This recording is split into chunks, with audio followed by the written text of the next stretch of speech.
Okay guys, तो आज हम स्टार्ट कर रहे हैं an important chapter for the exam. तो आप लोग प्लीज़ हेडिंग डालिए अकाउंटिंग फॉर ओवरहेड्स। ठीक है जी, क्या नाम है चैप्टर का? ओवरहेड्स। तो that is an important chapter for the examination point of view. चलिए भाई शुरू करते हैं। तो हेडिंग डालेंगे आप ओवरहेड्स। अब हम बात करेंगे कि ओवरहेड्स किसे कहते हैं और क्या होता है। चलिए शुरू करते हैं। तो आपने हेडिंग डाली होगी अकाउंटिंग फॉर ओवरहेड्स। ठीक है जी, तो आप इसमें लिखेंगे मेरे साथ साथ पॉइंट नंबर 1 लिखेंगे पहले, देन आई विल एक्सप्लेन। पहले आप लिख लीजिए, देन आई विल एक्सप्लेन कि ये होता क्या है।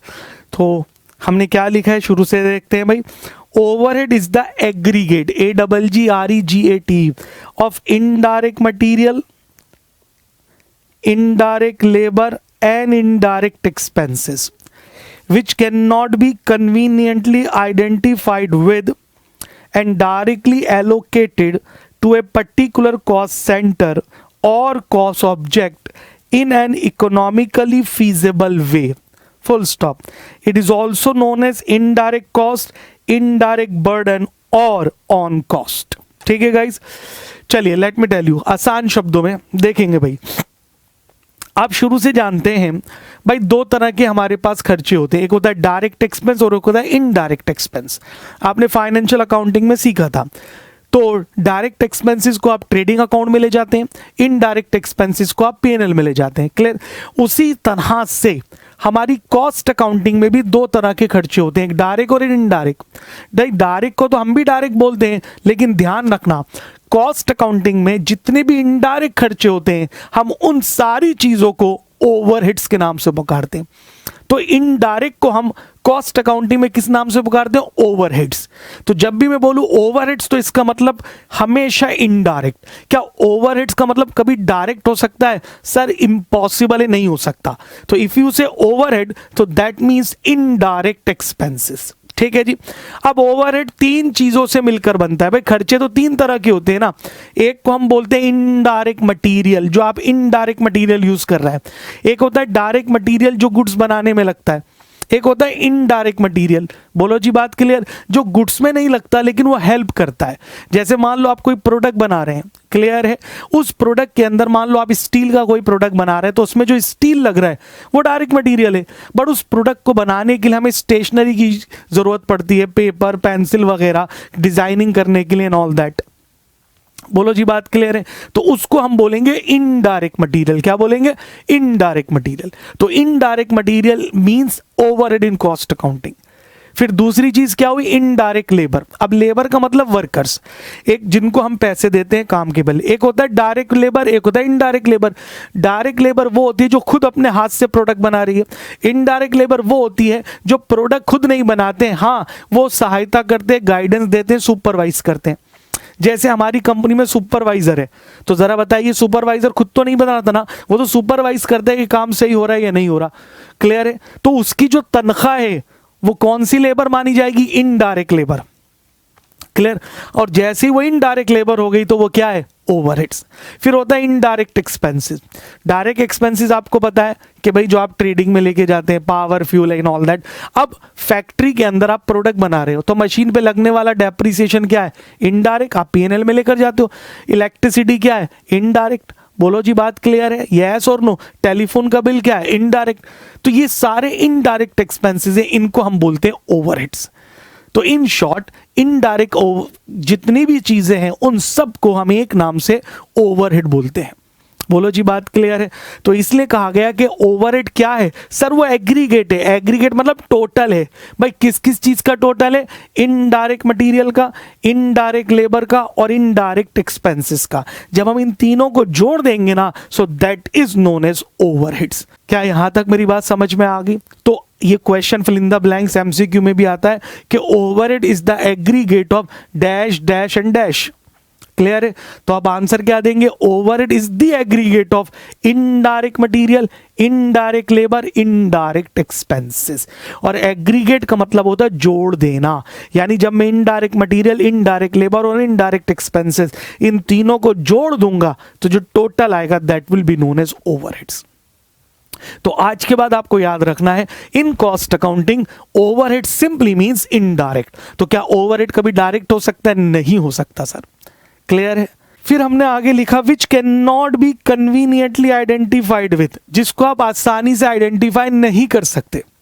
जैसे मान लो एक प्रोडक्ट बन रहा है मशीन पर, ठीक है जी, और उस मशीन पर मान लो 1 साल में 2 लाख का डेप्रिसिएशन लगा, तो क्या आप मुझे बता सकते हो कि जो 2 लाख का टोटल डेप्रिसिएशन लगा 1 साल में, उसमें एग्जैक्ट एक प्रोडक्ट के हिस्से में कितना डेप्रिसिएशन आया? सर नहीं बता सकते। तो जिसको हम कन्वीनियंटली आइडेंटिफाई नहीं कर सकते। बोलो जी, बात क्लियर है। मैं दूसरी एग्जांपल, इलेक्ट्रिसिटी चार्जेस, क्लियर है भाई। फैक्ट्री में लाइटिंग जल रही थी, फिर उसमें प्रोडक्ट बना, तो क्या आप बता सकते हो कि एक प्रोडक्ट को बनाने में एग्जैक्ट 100% एक्यूरेटली कितनी बिजली यूज हुई है? नहीं सर, नहीं बता सकते। तभी तो हम इसे बोलते हैं इनडायरेक्ट। बोलो जी, बात क्लियर है। जिसको हम आइडेंटिफाई नहीं कर सकते, और जब आइडेंटिफाई नहीं कर सकते तो हम उसे प्रोडक्ट पर चार्ज भी नहीं कर सकते डायरेक्टली। क्लियर है। तो सर चार्ज तो क्या करते नहीं, हम करते हैं, लेकिन कुछ रेट्स हैं उसकी हेल्प से चार्ज करते हैं। जैसे आपने एक शर्ट बनाई, उसमें 2 मीटर कपड़ा लगा और 1 मीटर कपड़ा 100 रुपए का, तो 2 मीटर 200 रुपए का हो गया। तो आप इसे डायरेक्टली बोल दो कि भैया एक शर्ट में 200 रुपए का कपड़ा लगा है, तो डायरेक्टली चार्ज हो गया ना, क्योंकि हमने आइडेंटिफाई कर लिया। तो बस एक शर्ट बनाने में कितना डेप्रिसिएशन लगा मशीन पर, क्या आप इसे 100% एक्यूरेसी से बता सकते हो? सर नहीं बता सकते। बोलो जी, बात क्लियर है। So this is called indirect. क्योंकि हम इसे आइडेंटिफाई नहीं कर सकते, इसलिए इसे डायरेक्टली चार्ज नहीं किया जा सकता। इसे इनडायरेक्ट वे में चार्ज किया जाता है, रेट के थ्रू। वो क्या होता है अभी आगे डिस्कस करेंगे। बोलो जी, बात क्लियर है। तो इसीलिए कहा गया ओवरहेड्स। तो बस इतनी सारी बातें याद ना रखकर आप बस याद रखना, ओवरहेड 3 चीजों से मिलकर बनता है, indirect material, indirect labour, indirect expenses. तीनों को जोड़ दें, दैट इज कॉल्ड ओवरहेड। और ओवरहेड कभी भी डायरेक्ट नहीं हो सकता। अब हम ओवरहेड को ही अलग अलग नाम से पुकारते हैं। इसको हम इनडायरेक्ट बर्डन भी कहते हैं, इसको हम इनडायरेक्ट कॉस्ट भी कहते हैं, और इसको हम एक और नाम देते हैं ऑन कॉस्ट। ऑन कॉस्ट जो मैंने ये लिखा है, ऑन कॉस्ट। तो कई बार क्वेश्चन ये ऑन कॉस्ट शब्द भी यूज करता है। बोलो जी, बात क्लियर है। So guys, this is the definition of overheads. ठीक है। तो आई होप अब आपको अच्छे से समझ आ गया होगा कि कॉस्ट अकाउंटिंग में ओवरहेड्स का मतलब कहाँ क्या होता है। अब आप पूरी कॉस्ट अकाउंटिंग में जहां भी वर्ड देखेंगे ओवरहेड, तो समझ जाना सर ये इनडायरेक्ट है, और इसमें 3 चीजें जोड़ी गई होंगी, indirect material, indirect labour, indirect expenses. तीनों को जोड़ के जो वर्ड आया, that is called overhead. I hope यहां तक मेरी बात समझ में आ गई है। चलिए अब हम अपने डिस्कशन को आगे बढ़ाते हैं। तो अब गाइस हमें ओवरहेड में क्या पढ़ना है, पहली बात तो आप इसमें पॉइंट नंबर 2 से लिखेंगे। देखिए ओवरहेड के चैप्टर में जो हमारी शुरुआत होगी सबसे पहले, वो हम पढ़ेंगे प्राइमरी डिस्ट्रीब्यूशन ऑफ ओवरहेड्स। क्या पढ़ेंगे? Primary distribution of overheads. उसके बाद सेकेंडरी डिस्ट्रीब्यूशन, फिर उसके बाद calculation of overhead recovery rates and so on. Clear है। तो 1 बाय 1 में सारे कॉन्सेप्ट कवर कर लूंगा जो इस चैप्टर में हमें स्टडी करने हैं। तो चलिए आइए पहले कॉन्सेप्ट से शुरू करते हैं। पॉइंट नंबर 2 लिख के लिखिए आप, प्राइमरी डिस्ट्रीब्यूशन ऑफ ओवरहेड। अब आज के बाद याद रखना O/H, तो जहां भी हम लिखेंगे O/H, is the short form of overheads. तो गाइज ओवरहेड में हमारा पहला कॉन्सेप्ट क्या है स्टडी करने के लिए? Primary distribution of overheads. Primary distribution of overheads.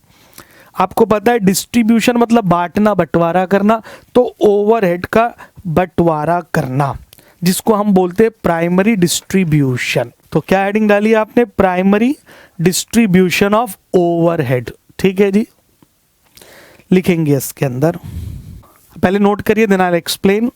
तो प्राइमरी डिस्ट्रीब्यूशन ऑफ ओवरहेड्स ये हमारा पहला टॉपिक है जो हम ओवरहेड के चैप्टर में स्टार्ट कर रहे हैं। ठीक है जी। और गाइस इस पर बेस क्वेश्चन आया, मैं जितने भी टॉपिक कवर करूंगा सब पर बेस क्वेश्चन हमारे एग्जाम में आ चुके हैं, तो एग्जामिनेशन पॉइंट ऑफ व्यू से एक इंपॉर्टेंट चैप्टर है। चलिए देखते हैं। It refers to the distribution of, distribution मतलब बांटना, बंटवारा करना, इसी को हम बोलते हैं अपोर्शनमेंट। क्या? अपोर्शनमेंट। ठीक है।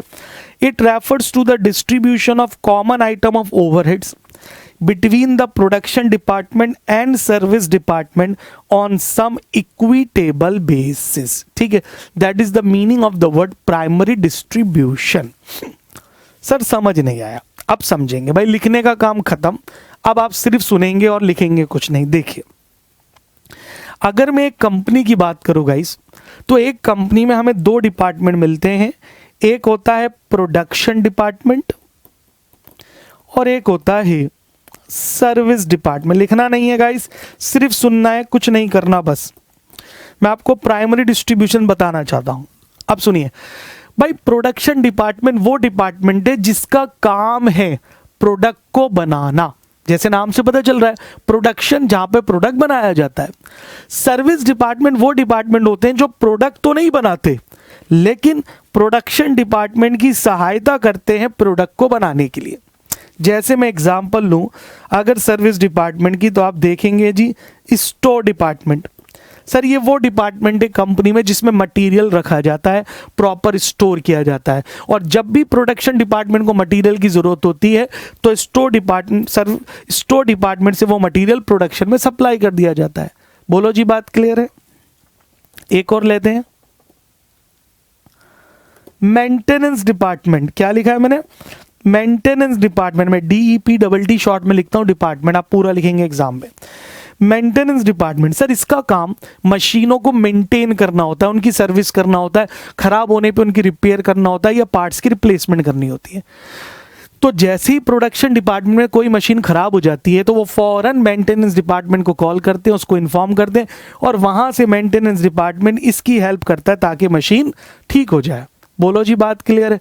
ऐसे ही बहुत सारे डिपार्टमेंट और होते हैं जो हम स्लोली एंड ग्रेजुअली डिस्कस करेंगे। तो अगर आप सोचें सर प्रोडक्ट कहाँ बन रहा है, भाई प्रोडक्ट तो प्रोडक्शन डिपार्टमेंट में बन रहा है, लेकिन सर्विस डिपार्टमेंट की सहायता के बिना प्रोडक्ट के लिए काम करना पॉसिबल नहीं है। बोलो क्लियर है? तो सर्विस डिपार्टमेंट प्रोडक्ट नहीं बनाते, पर ये प्रोडक्शन डिपार्टमेंट की सहायता करते हैं प्रोडक्ट्स को बनाने में, और सर इन दोनों की हेल्प से ही एक कंपनी का प्रोडक्ट तैयार हो सकता है। अब आप मुझसे पूछे सर कौन सा डिपार्टमेंट ज्यादा इंपॉर्टेंट है, तो भैया दोनों ही इंपॉर्टेंट है। बिना प्रोडक्शन सर्विस के बिना अधूरा है, और सर्विस बिना प्रोडक्शन के अधूरी है। बोलो जी, बात क्लियर? तो एक कंपनी में दोनों डिपार्टमेंट प्रॉपरली मेंटेन किए जाते हैं ताकि production continuously without any disturbance चलती रहे। क्या मेरी बात यहां तक समझ में आ गई सब लोगों को? कम ऑन एवरीबॉडी, अब ध्यान से सुनना। सर किसी भी डिपार्टमेंट को चलाने के लिए उसमें खर्चा होता है। भाई जब तक कंपनी एक्सपेंसेस नहीं करेगी तब तक वो डिपार्टमेंट मेंटेन नहीं हो सकते। बोलो जी, बात क्लियर है? अब चलिए मान लेते हैं ये दोनों डिपार्टमेंट एक बिल्डिंग में है, ठीक है जी, ये एक बिल्डिंग है। इस बिल्डिंग में ऊपर प्रोडक्शन डिपार्टमेंट का सेटअप है और नीचे सर्विस डिपार्टमेंट का सेटअप है। ध्यान से सुनना भाई प्लीज, ठीक है? अब ये बिल्डिंग कंपनी ने रेंट पे ले रखी है और मान लेते हैं इसका रेंट आता है 1 लाख रुपए पूरे साल का, ठीक है?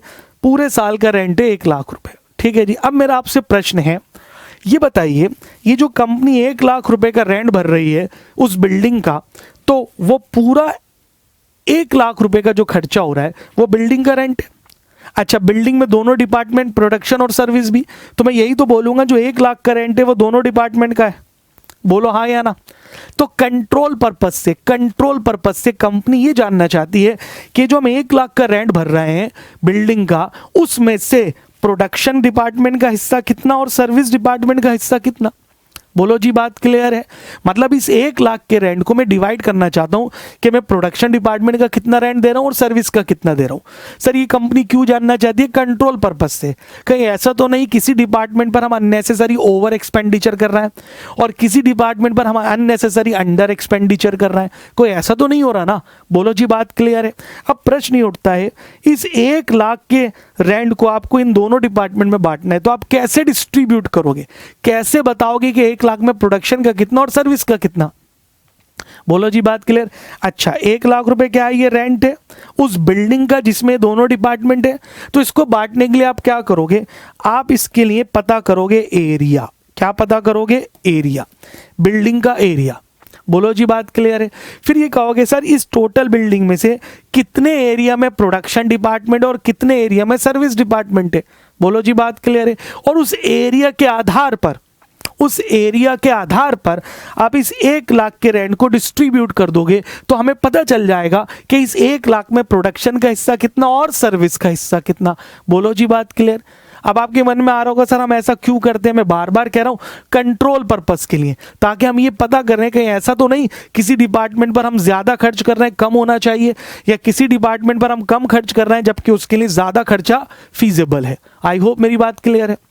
तो आपने क्या करा, 1 लाख का जो ये रेंट था सर ये कॉमन था, ये प्रोडक्शन और सर्विस डिपार्टमेंट दोनों का था, इसको आपने प्रोडक्शन में और सर्विस डिपार्टमेंट में बांट दिया। किस आधार पर बांटा सर, एरिया के आधार पर बांटा। क्लियर है। और बांटने को बोलते हैं डिस्ट्रीब्यूशन, और इसी को कहा जाता है प्राइमरी डिस्ट्रीब्यूशन। क्या कहा जाता है, प्राइमरी डिस्ट्रीब्यूशन। तो आसान शब्दों में प्राइमरी डिस्ट्रीब्यूशन का मतलब होता है एक कॉमन ओवरहेड लीजिए, कॉमन मतलब जो प्रोडक्शन और सर्विस दोनों पर हुआ है, और उसे किसी आधार की बेसिस पर प्रोडक्शन और सर्विस में बांट दीजिए। So that is known as primary distribution of overheads. I hope मेरी बात यहां तक समझ में आ गई। तो गाइस प्राइमरी डिस्ट्रीब्यूशन का मतलब होता है जो कॉमन ओवरहेड्स होते हैं उन्हें प्रोडक्शन और सर्विस डिपार्टमेंट में बांटना किसी आधार की बेसिस पर, on the basis, on some equitable basis.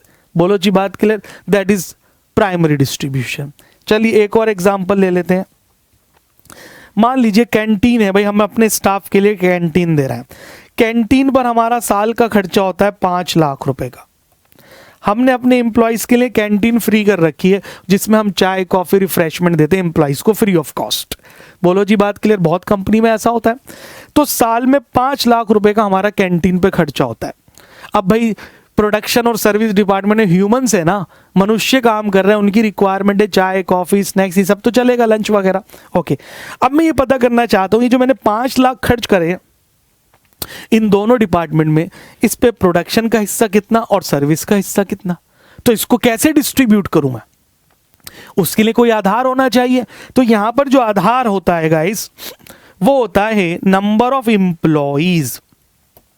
तो कैंटीन का खर्चा हम किस आधार पर बांट देते हैं, नंबर ऑफ एम्प्लॉइज।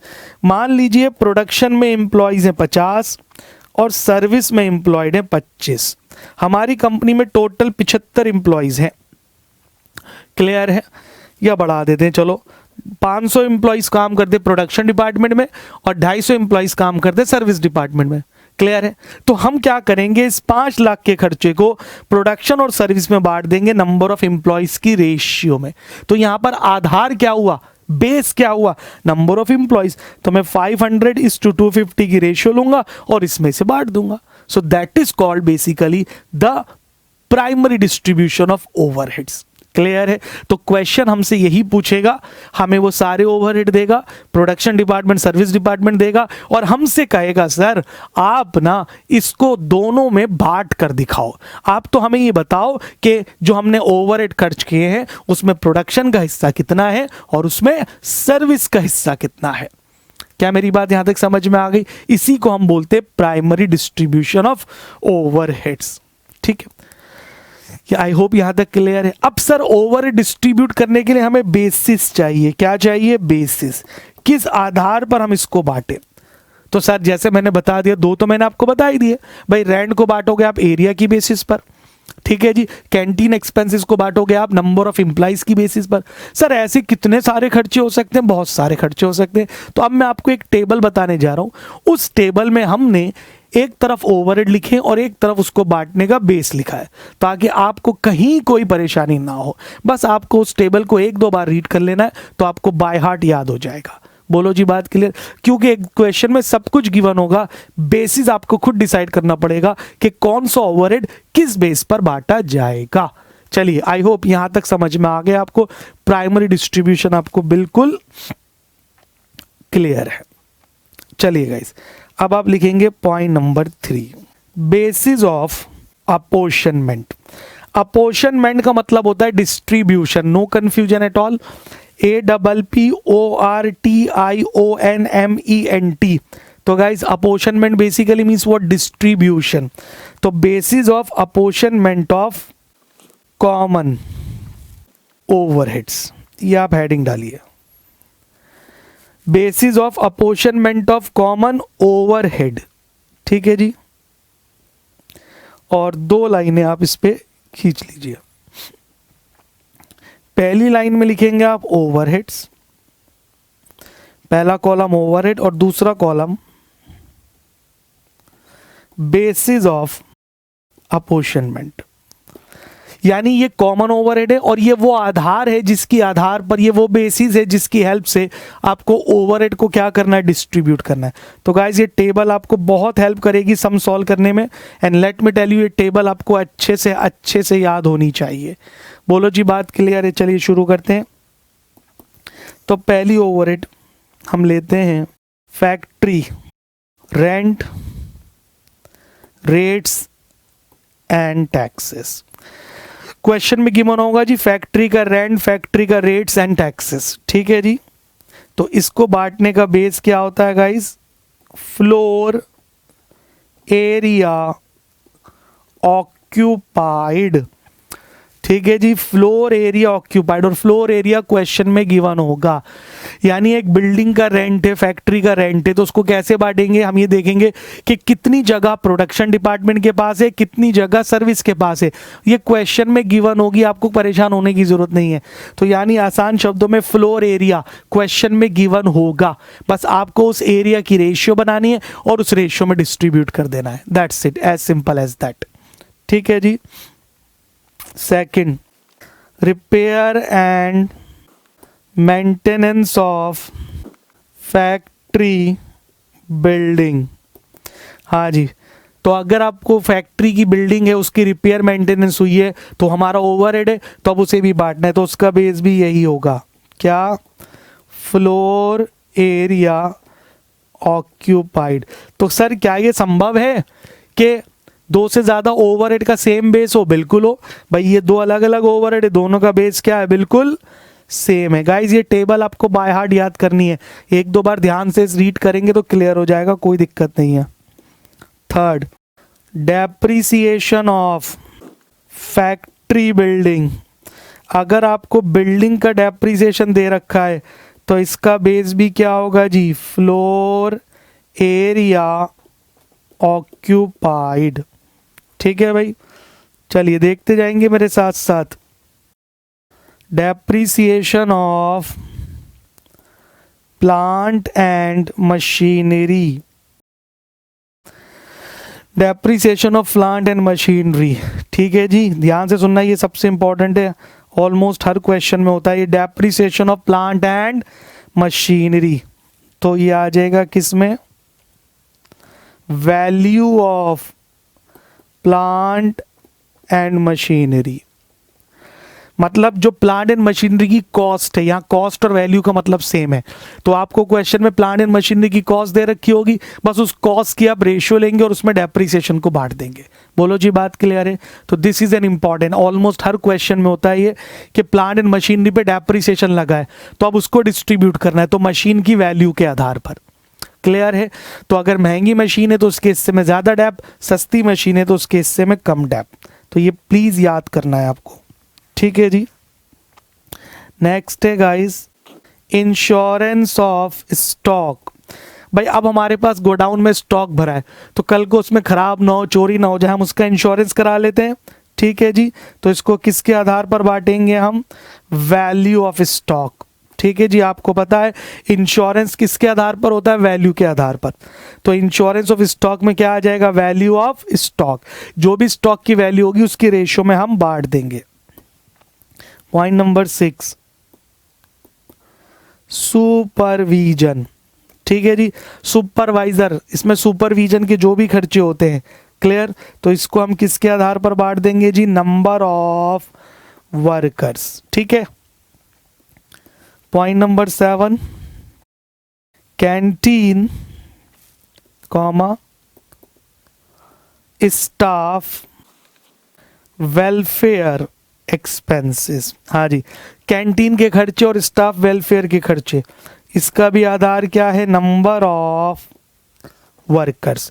गाइस बार बार कह रहा हूं ये टेबल आपको बाय हार्ट याद करनी है, एक बार पढ़ेंगे याद हो जाएगा। Canteen and staff welfare expenses, number of workers. 8, time keeping, time keeping expenses. हाँ जी, इसको भी किस आधार पर बांटेंगे हम? Number of workers. Time keeping का मतलब एक डिपार्टमेंट होता है जिसका काम होता है ये पता करना कि कौन सा वर्कर किस टाइम पर ऑफिस में आ रहा है और किस टाइम ऑफिस से जा रहा है, तो that is known as time keeping expenses. तो इसे भी किस आधार पर बांटेंगे गाइज हम, नंबर ऑफ वर्कर्स के आधार पर। क्लियर है बात यहाँ तक? चलिए नेक्स्ट देखिए भाई, कंपनसेशन टू वर्कर्स। ठीक है जी, अब अगर किसी वर्कर को हम कोई कंपनसेशन देते हैं तो उसको बांटा जाएगा उस वर्कर की वेजिस के आधार पर। किस आधार पर?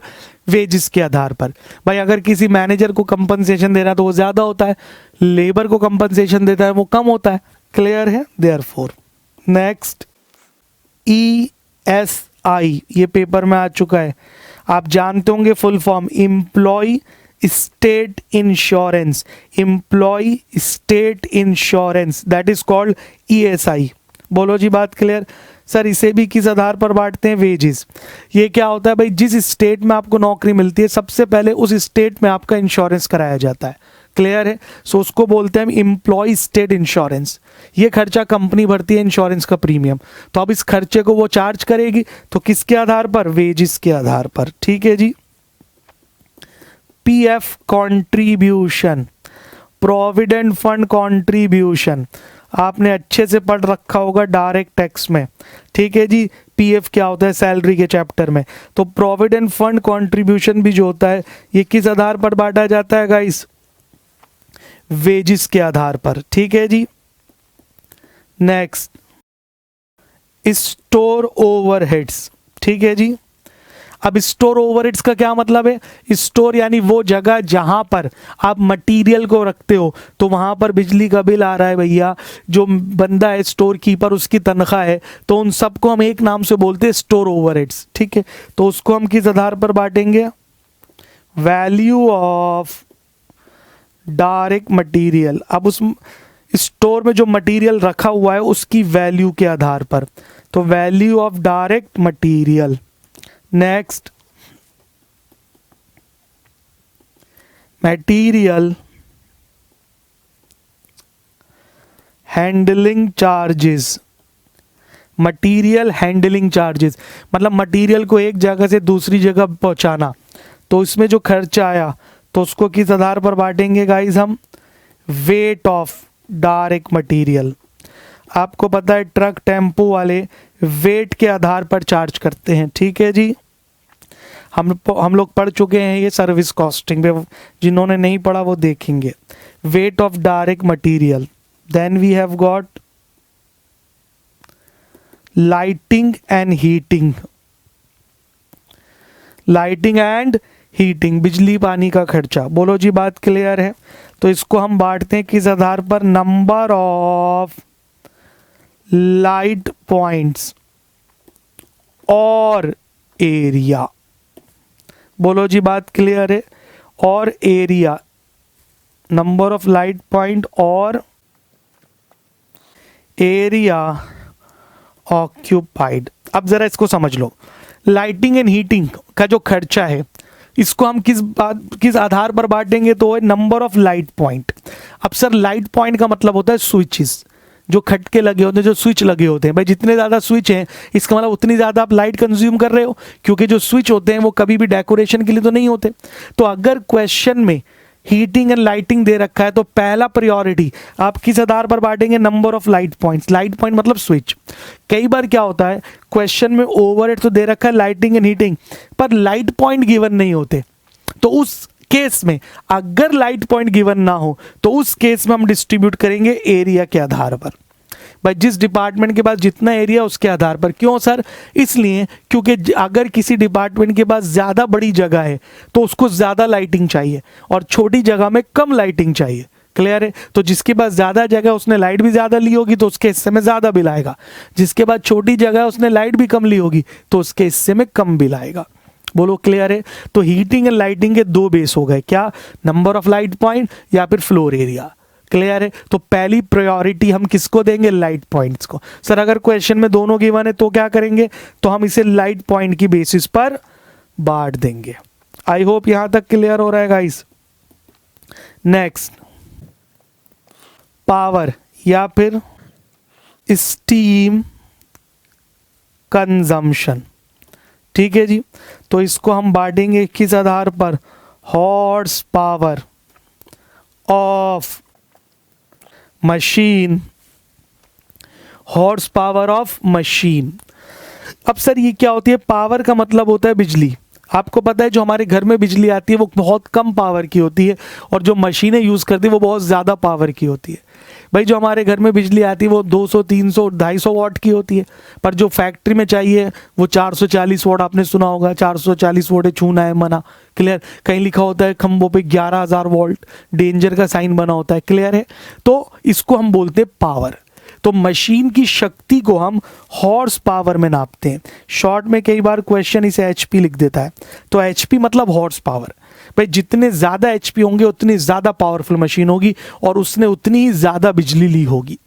ठीक है, तो अगर वो लिखे लाइटिंग, इलेक्ट्रिसिटी एंड लाइटिंग, तो उसके लिए तो वही है, बट अगर वो लिख दे पावर तो उसको आप बांटेंगे हॉर्स पावर में। बोलो जी, बात क्लियर है? कम ऑन एवरीबॉडी।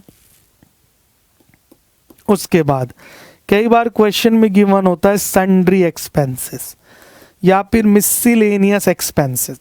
आप छोटे छोटे सारे खर्चे जोड़ देते। अब सर इसका कोई ऑथेंटिक बेस तो है नहीं हमारे पास, इसलिए हम इसे बांट देते हैं किस आधार पर गाइस, डायरेक्ट वेजेस के आधार पर। Then we have indirect material. ठीक है, तो अगर इसका बेस नहीं दिया तो इसको बांट देंगे हम डायरेक्ट मटेरियल के आधार पर। Then we have indirect wages. इनका कोई 100% श्योर आधार नहीं होता, तो इसको हम बांट देंगे डायरेक्ट वेजेस के आधार पर। बोलो जी, बात क्लियर है? एक्सेट्रा। चलिए, तो ये टेबल गाइस आपकी बहुत हेल्प करेगी ये जानने में कि किस ओवरहेड को हम किस आधार पर डिस्ट्रीब्यूट करेंगे। आई होप यहां तक आपको मेरी बात बिल्कुल अच्छे से समझ आ गई होगी। बोलो जी, कोई दिक्कत वाली बात? कम ऑन एवरीबॉडी। तो इस टेबल को आपको बाय हार्ट क्या करना है जी, याद करना है। पूरी टेबल आपको याद करनी है कि कौन सा ओवरहेड किस बेस पर हमने डिस्ट्रीब्यूट किया है।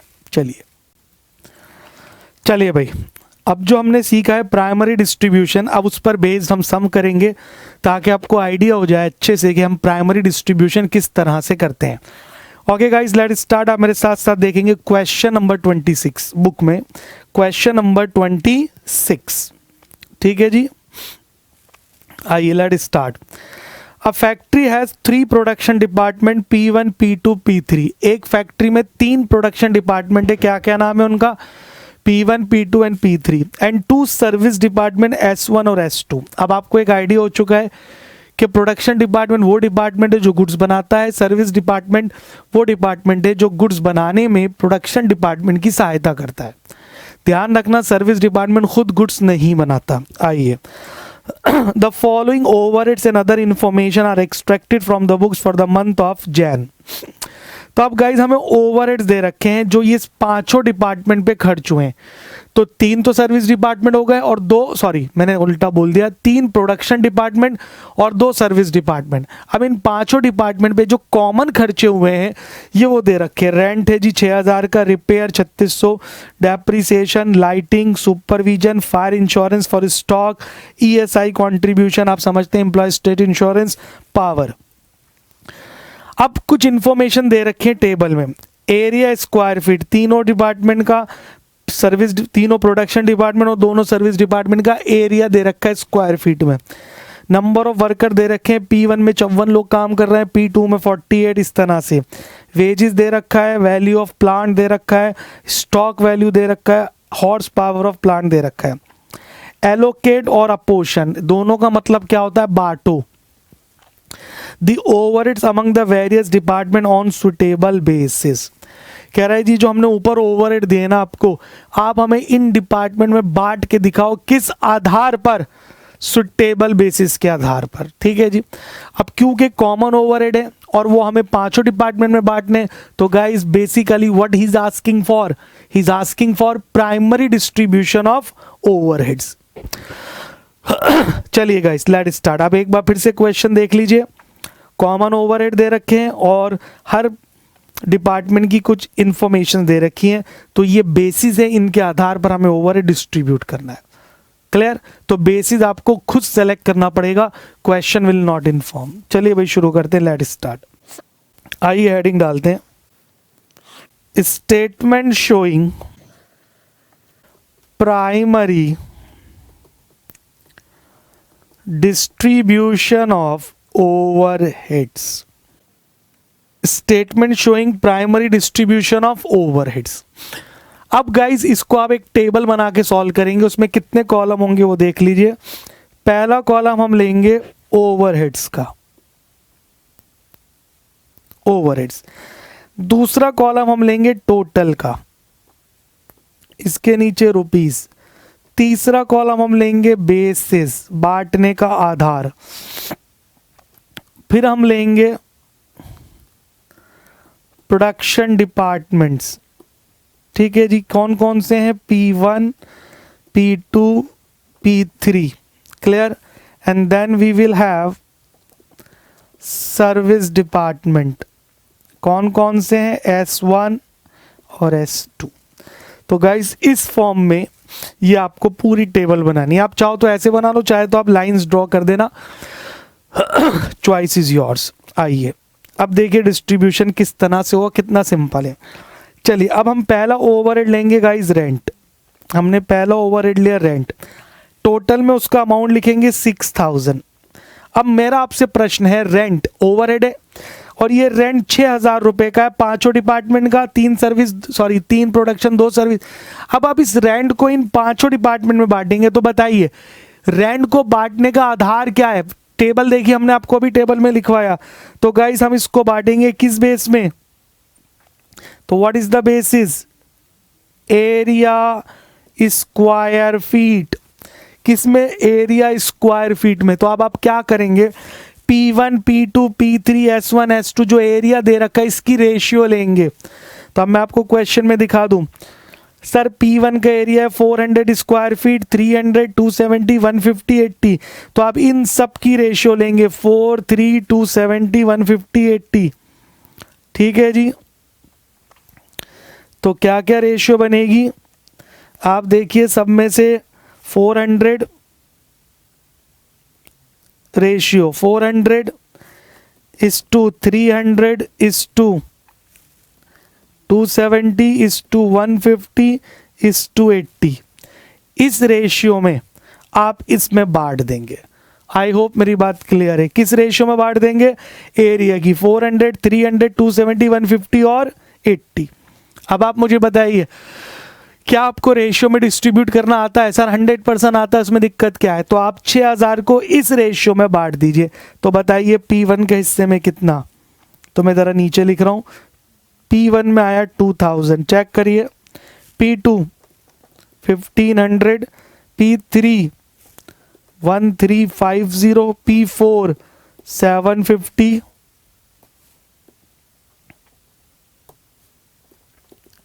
और P5 S2 S1 750, S2 कितना? 400। बोलो जी बात क्लियर? तो 6000 को मैंने इस रेशियो में बांट दिया। आई होप यहां तक मेरी बात क्लियर है। 1 मिनट के लिए वो बच्चे देख लें जिन्हें नहीं आता बांटना, एक बार फिर से देख लें। तो हमने कैसे बांटा है? P1, P2, P3, S1, S2। किसको बांटा है? रेंट को। जिनको रेशियो में बांटना नहीं आता मैं उनको बता दूं, रेंट कितने का था सर? 6000 का था। इनटू अब P1 का हिस्सा कितना? क्वेश्चन में देखिए P1 का एरिया कितना है? 400 अपॉन सबका टोटल, तो 400, 300। अब आपके पास कैलकुलेटर है तो इसको कम करने की जरूरत नहीं है। 400 प्लस 300 प्लस 270 प्लस 150 प्लस 80, तो इसका टोटल हो गया 1200। That's all. ठीक है जी, तो ये रेशियो बन गई 400 अपॉन 1200। सॉल्व कर लीजिए, तो 6000 डिवाइडेड बाय 1200 इंटू 400, इसका हिस्सा आ गया 2000। बोलो क्लियर? ऐसे ही मैं P2 का भी दिखा दूं आपको, 6000 इंटू, अब P का शेयर कितना है? 300 P2 का, और टोटल कितना है? 1200। बोलो जी बात क्लियर है? तो 6000 डिवाइडेड बाय 1200 इंटू 300, तो इसके हिस्से में कितना आएगा इस 1500। बोलिए ऐसे ही बांट देंगे सबका। तो सिंपल कैलकुलेटर से रेशियो ली और उसमें बांट दिया। तो जिन बच्चों को नहीं आता था आई होप उन्हें समझ में आ गया होगा। एक और दिखा देते हैं P3 का। P3 का कितना था 270, तो 6000 इंटू 270 डिवाइडेड बाय 1200, तो 6000 इंटू 270 डिवाइडेड बाय 1200, तो इसके हिस्से में आ गया 1350। बोलो क्लियर है। तो इस तरह से हमने इसे बांट दिया। चलिए वापस आ जाइए। तो रेंट आ गया P1 का 2000, P2 का 1500, P3 का 1350, S1 का 750, S2 का 400। आइए गाइस, रेंट के बाद अगला क्या है, रिपेयर। रिपेयर, अब आप क्वेश्चन में देखिए रिपेयर पर हमारा खर्च हुआ है 3600 रुपये। तो गाइस किसकी रिपेयर हुई होगी, सब प्लांट एंड मशीनरी की हुई होगी। तो बेसिस में क्या आ जाएगा, प्लांट वैल्यू। क्या आ जाएगा, प्लांट वैल्यू। अब सुनना भाई, क्या हमें क्वेश्चन में प्लांट की वैल्यू गिवन है? हाँ सर, 72,000, 54,000, 48,000, 6,000 S2 में है ही नहीं। क्लियर। तो आप इस वैल्यू की रेशियो बनाइए। अब मैंने बता दिया रेशियो बनाना, और उस रेशियो में इस 3600 को बांट दीजिए। That's all, as simple as that.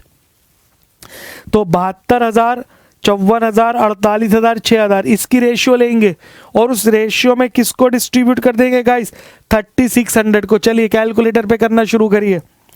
तो बताइए P1 का हिस्सा कितना आया, 1440। देखिए आपके कैलकुलेटर पे ये आना चाहिए।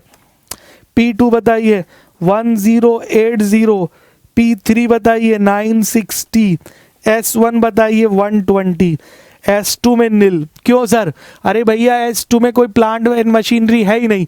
तो जब S2 में प्लांट एंड मशीनरी है ही नहीं तो उसके हिस्से में कोई भी डेप्रिसिएशन का अमाउंट, सॉरी रिपेयर का अमाउंट नहीं जाएगा। आई होप क्लियर है। चलिए रिपेयर के बाद अगला क्या है सर, डेप्रिसिएशन। चलिए फिर से, डेप्रिसिएशन कितना गिवन है, 2700। तो बताइए डेप्रिसिएशन का बेस क्या है, टेबल में देखिए सर, प्लांट वैल्यू। तो फिर से जो आपने प्लांट वैल्यू की रेशियो बनाई है, अब उस रेशियो में 2700 को बांट दीजिए। तो P1 का हिस्सा आएगा 1080, P2 आ जाएगा 810, P3 आ जाएगा 720, S1 आ जाएगा 90 और S2 में नील। क्लियर? कितना आसान है, आप चेक कर सकते हैं how simple it is. Clear है? चलिए सर, डेप्रिसिएशन के बाद था लाइटिंग। हाँ जी, लाइटिंग का अमाउंट है 600 रुपीज। अब आपसे मेरा प्रश्न है, क्वेश्चन में देखिए डेप्रिसिएशन में लाइटिंग 600। लाइटिंग को बांटने का पहला बेस क्या था, number of light points, number of light points. अब अगर आप क्वेश्चन में देखें गाइस, जो नीचे टेबल दे रखी है, क्या कहीं भी लाइट पॉइंट दे रखे हैं? सर नहीं है। तो हमने क्या बताया था, अगर लाइट पॉइंट गिवन ना हो तो किस आधार पर बांट देंगे, एरिया। चलिए वापिस आ जाइए। तो गाइस लाइट पॉइंट नहीं दे रखे, तो लाइट पॉइंट नहीं दे रखे तो बेस क्या होगा, एरिया स्क्वायर फीट। क्या आप ऑलरेडी एरिया स्क्वायर फीट की रेशियो बना चुके हैं? यस। अब उस रेशियो में आप 600 को बांट दीजिए। तो P1 का हिस्से में 200, P2 150, P3 135, S1 75 और S2 40। कितना आसान है गाइस, इसको हम बोलते हैं प्राइमरी डिस्ट्रीब्यूशन। चलिए गाइस, लाइटिंग के बाद है सुपरविजन। सुपरविजन कितना दे रखा है, 9000। बताइए सुपरविजन का बेस क्या होता है? हाँ जी, यस सही बताया, नंबर ऑफ वर्कर्स। तो अब आप नंबर ऑफ वर्कर्स की रेशियो बनाइए। आपको यहाँ रेशियो दिखाने की जरूरत नहीं है, बस सीधा लिख दीजिए बेस अंडरस्टूड है। कैलकुलेटर पे रेशियो बनाइए, कैलकुलेटर पे कैलकुलेट कीजिए और यहाँ सीधा अमाउंट लिख दीजिए, दैट्स ऑल।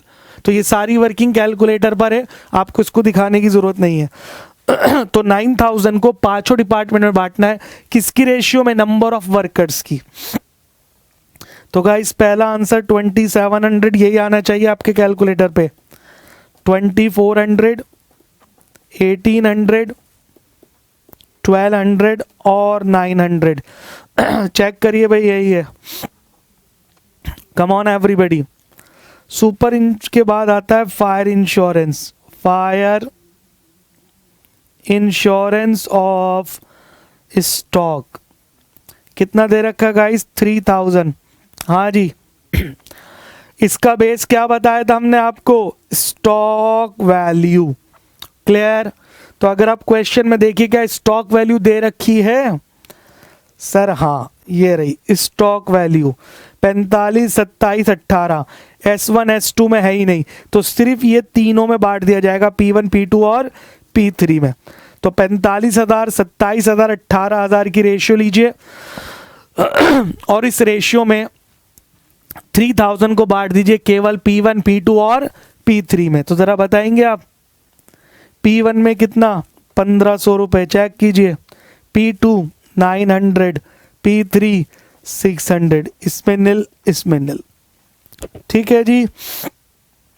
आइए इसके बाद क्या है हमारे पास, ESI कंट्रीब्यूशन। ESI कंट्रीब्यूशन कितना है गाइस 900। टेल मी इसका बेस क्या होता है, वेजेस। तो क्वेश्चन में वेजेस गिवन है, कम ऑन टेबल में देखिए वेजेस गिवन है, रेशियो बनाइए। तो P1 के हिस्से में 270 चेक करिए, P2 225, P3 180, S1 135 और S2 90। Come on everybody check it out. चलिए ESI के बाद वी हैव गॉट पावर। कितनी गिवन है पावर 5400, 5400। और पावर को किस में बांटेंगे जी, हॉर्स पावर में। किस में, हॉर्स पावर। क्वेश्चन में गिवन है यस। तो हॉर्स पावर की रेशियो बनाइए, मैंने बता दिया रेशियो कैसे बनाते हैं, क्लियर है। और उसमें 5400 को बांट दीजिए। तो P1 के हिस्से में 2160, P2 1440, P3 1080, P4 540, sorry S1 और S2 180। क्या मैं कह दूं सारे खत्म हो गए सर, हाँ। तो अब आप इन सब का टोटल कर दीजिए। तो यहां लिखेंगे टोटल, इनका टोटल आ रहा है 31,200 और P1 का टोटल 11,350, 8505, 6825, 2910 और 1610। Guys question is over.